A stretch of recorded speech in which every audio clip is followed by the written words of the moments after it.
Hi students, this is your lesson for the week of May 11th. We're going to learn about frequency tables this week. Before you go forward with this video, make sure that you've watched the two videos that are in Canvas for the week. And then if you're able to print the notes that go along with this, great. If you can't, go ahead and pause this and get some pieces of paper because you definitely want to write some of this down. And I'm doing it a little bit differently this week. I kind of took apart the notes and put them into a slideshow, so we're going to try that. So again, if you were not able to print the notes, you want to write the definitions down on a piece of paper, and then you can do the work along with me on a piece of paper, and that will really help you for your quiz, and then you can use the notes when you take your quiz this week. So last week we talked about mean, median, mode, and range, and that's going to carry over into this week. We're still going to use that, but we're going to add in something called a frequency table. So you've probably heard the word frequency or at least frequently before. In math, frequency is how often a value or a category occurs. So if we were asking students what their favorite food was, the more popular things are going to occur more frequently when we arrange our data. So if a lot of students like pizza, we would see that a lot in our data list. And then when we make a graph or a table, that's going to be represented there as well. So here's an example of a frequency table. So you have your category or your values, like favorite food, pizza was my example. A lot of times you will see tally marks. If you're surveying people, that's a really easy way to count your responses. And then frequency is usually a percent, or sometimes it's a number that shows how frequently or how often that item was chosen. So here's an example of what the table might look like. Your category or value can be intervals or a single value. So when they say intervals, maybe someone is choosing their favorite number and you wrote 1 through 25, 26 through 50. That would cover an interval of different things instead of just one number at a time. Tally is, again, it's just a mark that represents values, and then the frequency could be the number of tallies or it could be a percent compared to the whole. Oops. Okay, so just really quickly, I want to review tally marks with you guys. It's something that you should know, but in case you've forgotten, here we go. So when you do tally marks, every number gets a stick or a line. So if we had 1, that would be 1, then 2, 3, 4. When you come to the 5th number, you go across. So if you see that, that represents 5. Then we would have 6, 7, 8, 9, 10. So every 5th mark goes across instead of straight up and down.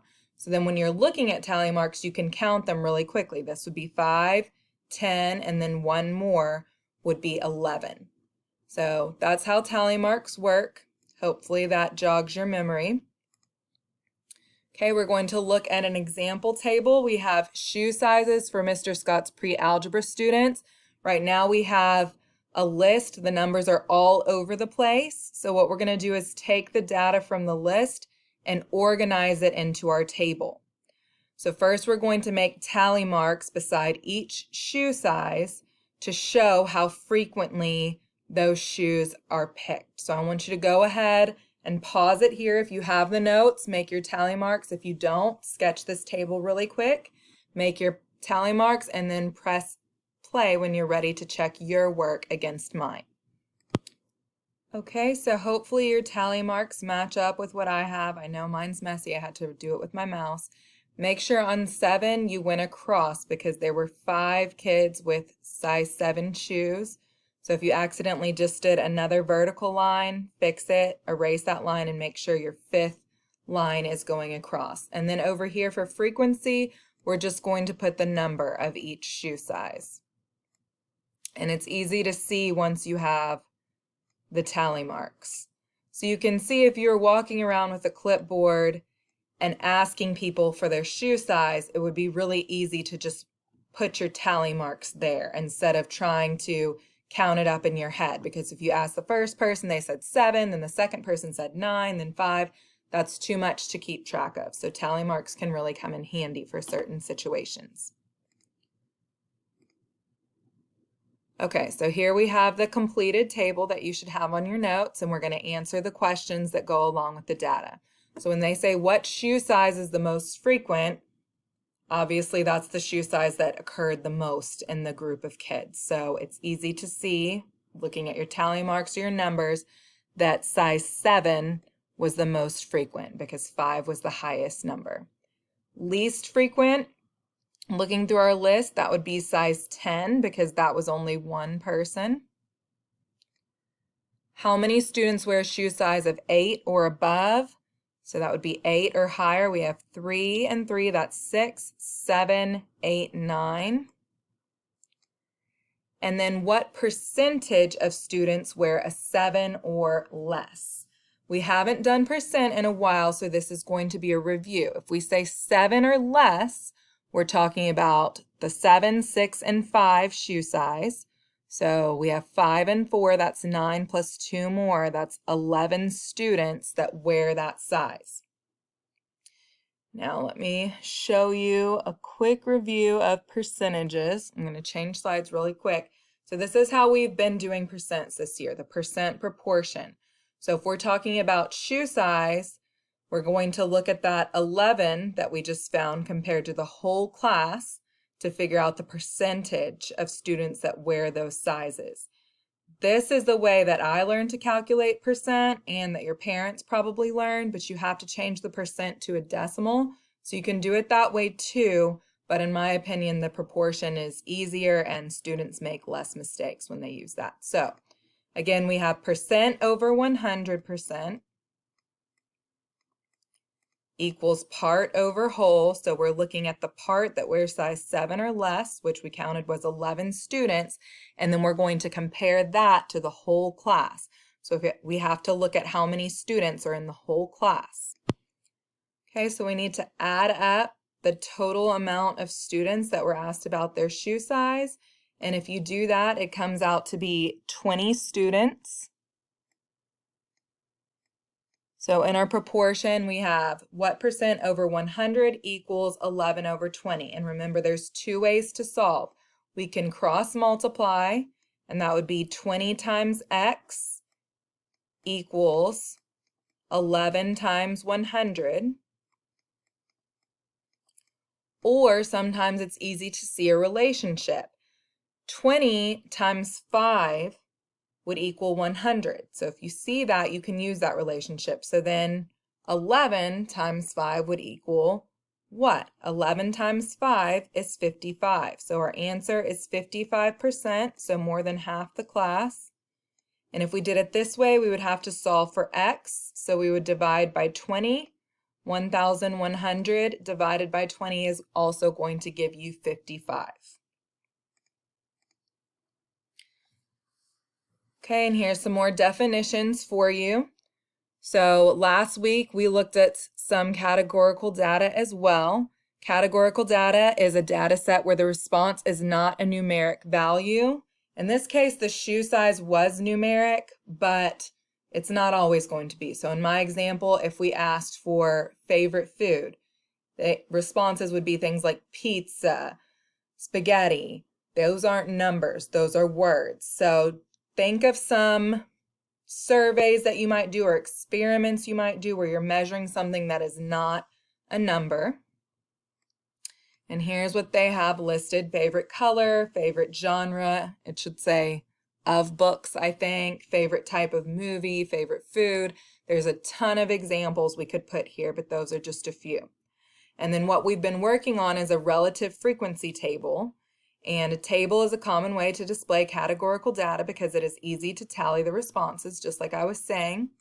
When the percent of each category is calculated, it is called a relative frequency table. So that's what we will be working on this week. Last week we had dot plots to display our data, and now we're going to work with these tables. So here's another example of a table. There's your reminder on how to calculate percents. So we have a survey where students were asked what kind of pet they had. We have cats, dogs, hamsters, and fish, and then they've given us the number of students. So now we need to use that data to answer the following questions. First question is, what percent of students have a fish or a hamster? That is a key word that's really important. You're going to see that pop up on your quiz this week. When I say fish or hamster, I would include the students that answered hamster, and I would include the students that answered fish. So I'm going to include both of these numbers when I'm finding the percent. So we have 38 choosing hamster, 16 choosing fish. I'm going to add those two numbers together, and that would give me 54. So when I'm filling in my percent proportion, my part that I'm considering for fish or hamster, that's going to be 54. And then we've got to count up the whole amount of students taking the survey. That's going to go underneath my 54, and that would go along with 100%, or the whole. So we already know 54 for hamster and fish. We've got to add 84 for dog and 62 for cat. So go ahead and do that. Okay, and if you added up the total amount of students, you should have gotten 200, which makes it nice and easy to find a relationship. So if we have 54 out of 200, we want to know the percentage out of 100. We can cross multiply, but there's also a really easy relationship here. To go from 200 down to 100, we can divide by 2. So we can do the same thing to figure out what x is. 54 divided by 2 would give us what number? So if you do that really quickly, you should figure out that 54 divided by 2 is 27. So there's our answer. 27% of the students have a fish or a hamster. Next question asks, which pet has the greatest relative frequency? And honestly, we don't need to calculate any percents to answer this. We can just look at the numbers that we have here. Which pet is the most popular? The dog. The dog has the highest number. So if we calculated the percent for the dog, it would be the greatest percent as well. And then the last question says exactly 73% of students owned which two pets? Okay, so we know it's not hamster and fish because we already figured out their percentages combined. But in order to figure out which other two it might be, we're going to have to calculate the percent for each pet. So for example, cat, we would use our percent proportion up here. 62 students had cat, so we're looking for the percentage out of 100. And for cats, 62 students had that out of 200 students total. So the nice thing here, we've already figured out a pattern we can use. We can divide by 2. So if we divide 62 by 2, we will get our answer, which would be 31%. Now go ahead and pause it, and I want you to figure out the percentage for dog, hamster, and fish, and press play when you're ready to check your work. Okay, go ahead and check your work. Make sure you got the same percentages that I did here. And now we need to answer our question. So 73% would be which two pets. So we're looking for which two numbers would add to be 73. So take a look at that. Just estimating 3 plus 4 is 7. And then 1 plus 2 is 3. So it looks like 73% would come from adding cat and dog. So go ahead and fill that in. Okay, and then I want you to pause and go on to the next problem that you see. I want you to see if you can work out all of these answers and then press play when you are ready to check. Okay, go ahead and check your answers with what I have here. Hopefully we match up.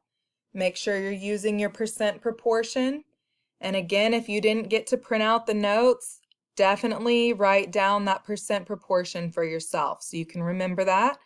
Good luck on your quiz. Message me on Canvas or email me if you have any questions, and have a great week. Here are those answers again if you need them.